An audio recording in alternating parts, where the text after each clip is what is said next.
and welcome back to Book Buzz with Janet Payne, a podcast where we talk about romance books, our current reads, and we also have the pleasure of sitting down with some of our favorite authors and chatting with them about their amazing books. Hi, welcome back. It's been a minute again. I feel like we keep doing little breaks, but it's been super busy.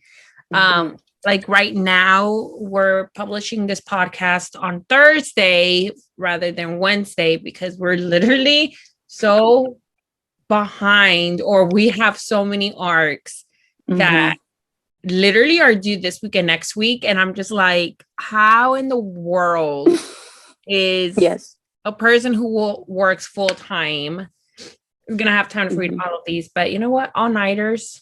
That's what it's all about. That's why I have so many coffee machines to keep me up. I finished one yesterday and I started another one today, and I'm hoping to finish that one by tonight, if not for sure tomorrow. So we shall see how that goes. But it's been a minute. We've also been busy on the back end of our book boxes. We're still waiting for the printer to finish printing 𝐅𝐨𝐥𝐥𝐵's books, and then we already have finalized the cover for our next one, so we're waiting for that book file. And I think for that one we're gonna be ordering the books really early, that way we don't run into any more delays. So we've been working on that, and like I said, we've been reading, and I'm very excited that today we're going to talk about book that, if I'm quite honest with you, I went into it not knowing how to feel about it. Like I was super excited, but also it was more of a like, I don't know what to expect. I don't know, if this is my kind of jam, but I'm trusting the author because I love the author. And I was very nervous going in. And it was weird because I fell in love with it. And I want more of like every freaking character in the book. And already told me to shut up. So yes, it's Help Me Remember by Corinne Michaels, which released this week. If you don't know, and I feel like I haven't read many books by this, like with this trope. Maybe that's why I was so nervous. It's where the heroine can't remember anything. But like the book starts off when she's waking up from whatever happened to her, which beginning of the book, you don't know what the heck happened to her. We don't know what the heck happened to her. So what I liked about it is that we were in this journey discovering her past life with her. Like literally she gave it nothing away. So it's literally, we were experiencing everything for the first time, just like the heroine was in the book. Which is what took me by surprise. Like I said, I feel like there's not many tropes where we have a heroine which forgets. I know another book that I read was QB Tyler's, which that still hurts when I think about it. It is cheating, but it's like, I love that book, but I can't believe he cheated. Anyways, I think that's the only book I've read apart from this one where there's like amnesia. The Fisherman by 𝐅𝐨𝐥𝐥𝐵. Oh yeah. That is true. But I always tend to remember the ones that hurt the most. I feel like, with QB Tyler, it was the cheating. And then with Corinne Michaels, it was like, there's a certain scene that I'll talk about it a little bit more further until we get into the podcast. But there's a certain scene. I was talking to this bookstagrammer, Amelia, who runs the bookstagram account. The guidebook, something like that. She put that she had finished Corinne's book or something like that. She did an edit, and I was like, oh my God, I just started reading this book. And she's like, how far out are you? And I'm like, oh, I'm just I'm literally like 15%. Goes, oh, you barely started, just wait. And I did not know. I suspected something, but when we get a full confirmation, I was so mad at the heroine that I was like, what in the world is going on? Yeah, I remember when I finished to a certain scene, I was really mad at the heroine also. And I was like, how dare her? And I believe I messaged Corinne and I was telling her that the heroine have to apologize to the hero because what she did to him was not right. Girl, I was pissed at the heroine. Well, there's two things that she does. One towards the end and then one towards the beginning. And the one towards the beginning, again, you know, she doesn't know anything about her life. You know, she lost, I believe, like a couple of, like 3 years. Yeah, I think so. 3 years from her, like her memory. So it's like she's starting fresh from where she, like her last memory took her, which was 3 years ago. And they're like, you don't know who the hero is, but you get little glimpses. And there's a scene, and spoiler alert, if you haven't read it and you don't want spoilers, then I suggest like come back and listen to this after you read it. But there's a scene where she remembers a kiss. It's like and all she remembers, it was a good kiss. She can't forget about it. And it was like a cigarette type of smell, taste kiss. And you know, I kept thinking, I was like, oh my God, like, who is it? And then somebody walks through that door and I'm like, is it him? Is it? And I'm like, because if it is him, I'm going to be so pissed that she's doing like this with her boyfriend. And it turns out that it was, and I was so mad. I was like, how dare she? How dare she? And then it hurt so bad. But she does not remember. You can't. It doesn't matter. Like, it still hurts. And then I know the scene you're talking about. I legit, kid you not, I cried in that scene. I was like, I heard, like, how could she do that to him? Heck yes. I was like, he did everything, literally everything for her. And we won't say it, but if you guys read it, you guys will understand. when she finds you know what, and that's when we get his chapter. Yeah, my heart was you know, there were so many times, like what you mentioned, like we don't know which one was the hero, because I keep forgetting the blurb. Like I don't remember. I don't think I read it for the first time. Does she? Yeah, because he was mentioned in the blurb, but then I read the blurb for the first time and then I forget what the blurb is about. And so I forgot who the hero was. I was like, wait, let me go recheck the blurb. Let me go recheck the blurb. Hold on a second. Because I didn't remember that being on the blurb. Hold on. I think it was. We shall check. Okay, the blurb is 1 second my life disappeared. My past, my memories, my future. The only certainty I have from the last 3 years is that my older brother is dead and I am the only eyewitness. In order to protect the case, the lawyers demand that no one gives me any information about my life. I must remember on my own. My only help comes from our brother's best friend and world-renowned investigative reporter, Spencer Cross. He has no idea how many nights I've spent dreaming of his name and his body next to mine.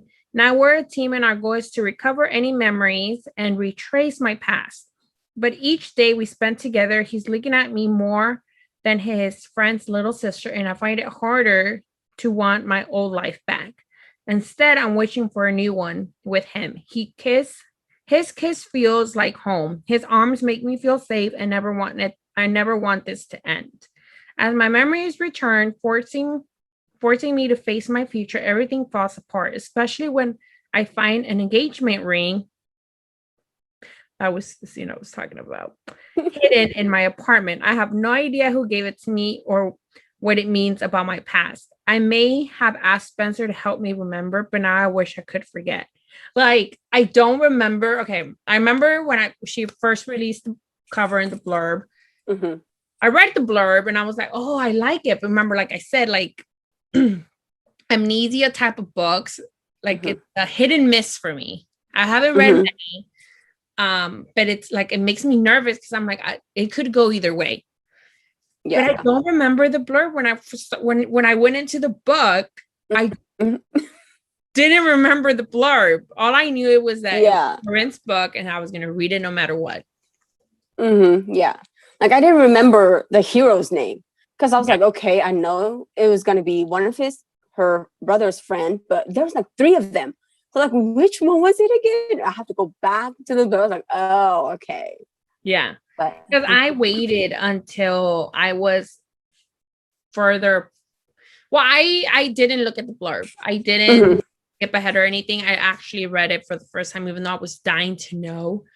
But yeah, I didn't remember the blurb when I went into the book. I think I rechecked when it was like either 15%, because you know, like the first few chapters was all just her, and he didn't come in like, and so I was like, wait, who's the hero? Until so that's when I went back. Scene that I was like, like, oh my god, my heart. Yeah. And I will say, I feel like this is Corinne's most suspenseful book to date.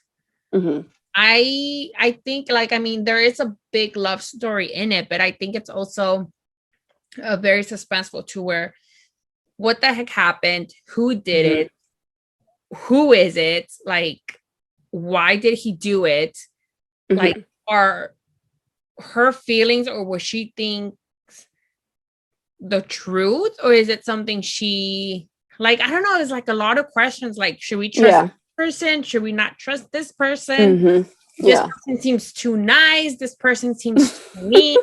There's like, you do not know what to freaking think.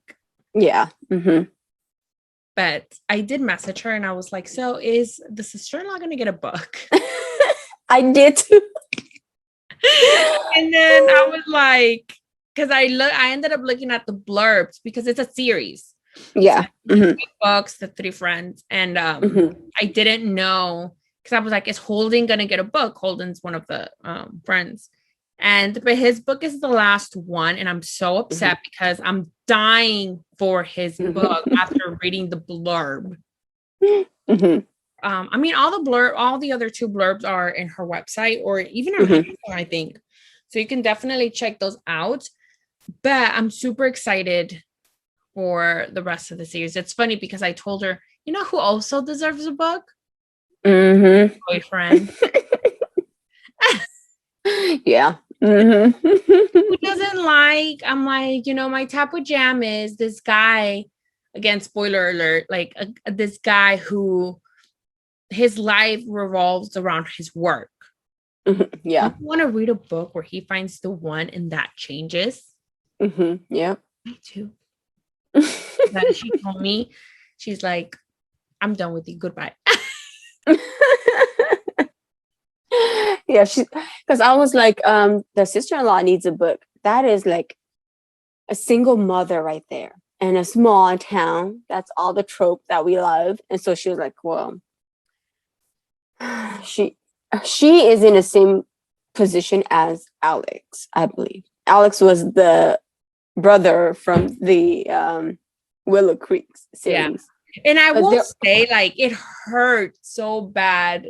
I know. I don't know if you want to leave this on there, but like, it hurt bad, like, because we didn't really get to see her love story. But the stuff that they would say and how they were high school sweethearts, how, you know, their whole life was each other. And then you're like, oh my words.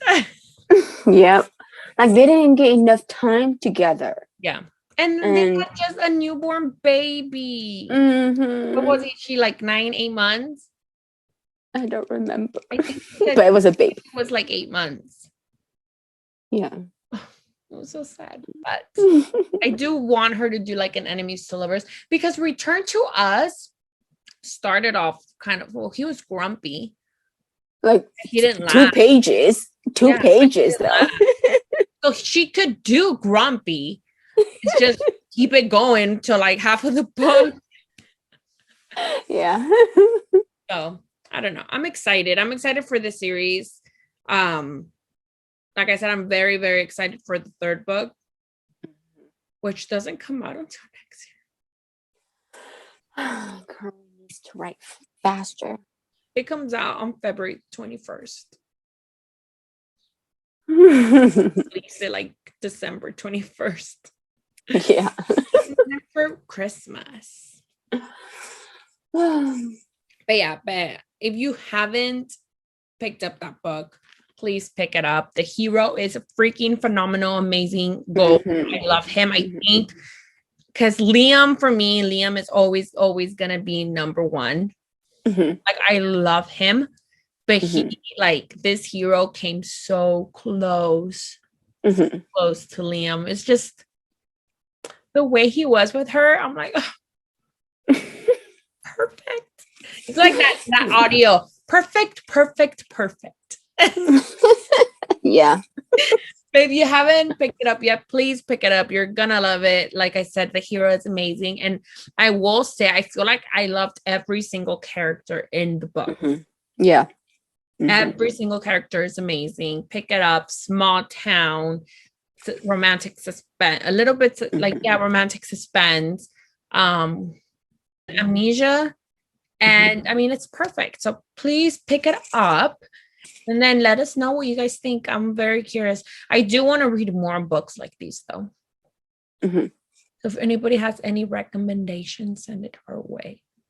Yes. I need it. But not right now because I'm trying to catch up with my arcs. Yeah. I don't want to think about arcs.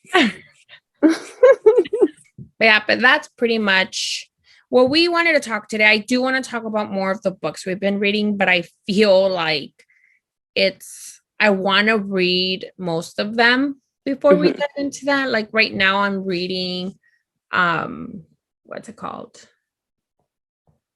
I'm reading Hey, Mr. Marshall. Okay. By Saffron A. Kent. And then I have like so many arcs still due. But I'm currently reading that one. Then I'm gonna do The Single Dad by Morning Man.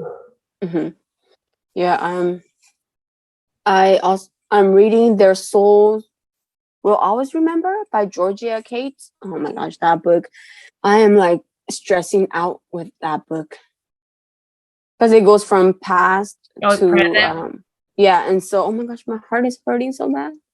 Like somehow it's kind of giving me the Notebook vibes. Well, that's how she like kind of describes it. It's a feel of the Notebook, Traveler's Life, and Outlander. Yeah, because she's rich and he's poor, so it's hurting me. But I'm reading that right now, and then I will be reading Hey, Mr. Marshall also. And then that I will be going into reading Power of Play by Amelia. Because all of these arcs are like supposed to release on Tuesday, and since I'm behind, I have to read those first before I read The Single Dad. I'm dying for The Single Dad and for Hidden Waters, but my crazy, I don't know why we've been so busy. But yeah. I've been busy. I've been really busy. I still need to finish Jillian Liot's books. I have 2. I read the first 2. I need the other 2. Because she's revamping those books. So they offered arcs. So I went and signed up for all 4 arcs. It's a new adult. It feels like if you've ever did you ever watch? You're probably gonna say no. Did you ever watch The OC? What's The OC? It's like an old show, like not old. It was done in like early 2000. Oh, okay. No, I've never heard of it. It was like right before One Tree Hill started. I think it's the creator of One Tree Hill. So it's like teen drama, not teen drama. It's like, yeah, kind of like teen drama. But like the first book goes starts off with like this girl, I think she's like 18, 18, 19. She's in college. She lost literally her whole family. And she comes to find out that she has a half brother that she never knew about. So she travels to California, because I think she lives in Phoenix. She goes to California to meet him, and then like a bunch of stuff happens there. She meets like the bad boy, but it's like there's a plot twist in there that it literally made me cry. I was like, bastards, don't trust anyone. But it literally felt like I was watching this as a TV show, and so it's like the whole series. It's really good. I finished the second book. The second book was good, so I need to finish that one. It's like trying to catch up on all my arcs that are due this week first. Yeah. That Georgia one. Ever since I saw that she compared it to Outlander, I'm like, I need to read it, but I won't read it until I finish all my arcs. Yeah. I'll probably end up holding off on Marnie's too until I finish Jillian's because I still have. I need to finish Amelia's. Saffron I'm reading right now. And then I think that's all that we're due for this week. How's that one so far? I'm literally in chapter like 3. Let me see. Is it a long one? I don't remember. Oh, yes, it is. In Kindle, it's 7,212. Oh! You know, when I opened the file when I was doing my hair, I was like, what? I was expecting like 4,000, 5,000. Oh my gosh. Yeah, it's 7,212. I was literally seeing my face when I was getting my hair done. Then I think I'll have to read Amelia's before then. Because that one 7,000, it's going to take me at least 3 days to read that. It's long. I didn't realize it was that long. Like, I've been busy at work, so I don't really have time to read at work. And that 7,000, it's going to take me at least 3, maybe even 4 days. Well, and I didn't read Sunday because that's when I was bathing my horses. I bathed my dogs. Yeah. I got home and I was exhausted. So it's... Yeah. I've been busy on weekends. Yeah. That's why I can't even finish reading my arcs. Like I know that when I have arcs to read, that's due. I know I'll read on weekends, but this weekend was really busy. But people, they might say it's excuses, but it's not excuses. No, I mean, I've been busy at work. I've been busy in my personal life. Like today, I was supposed to read, but I ended up going to Denton to get that stuff done. My friend who I haven't seen in 3 years, we had brunch, got home, I cleaned because I had a mess, and then I had to go to Dallas. Yeah. So it's like, it's busy. So we'll be back next week with hopefully updates on the book, because I'm hoping we'll have everything set up pretty soon already. Yes. And but yeah, next week we'll talk more about the arcs that we're reading this week. And we're gonna talk about which authors we're excited to see at Book Bonanza. Yes. We're not going to highlight which ones and highlight the ones I pre-ordered from, because I need to go through my PayPal. But so we'll be back next week to talk about that. And then if you guys have any questions for us, please let us know. And like I said, we'll see you guys again next week. Bye. Bye.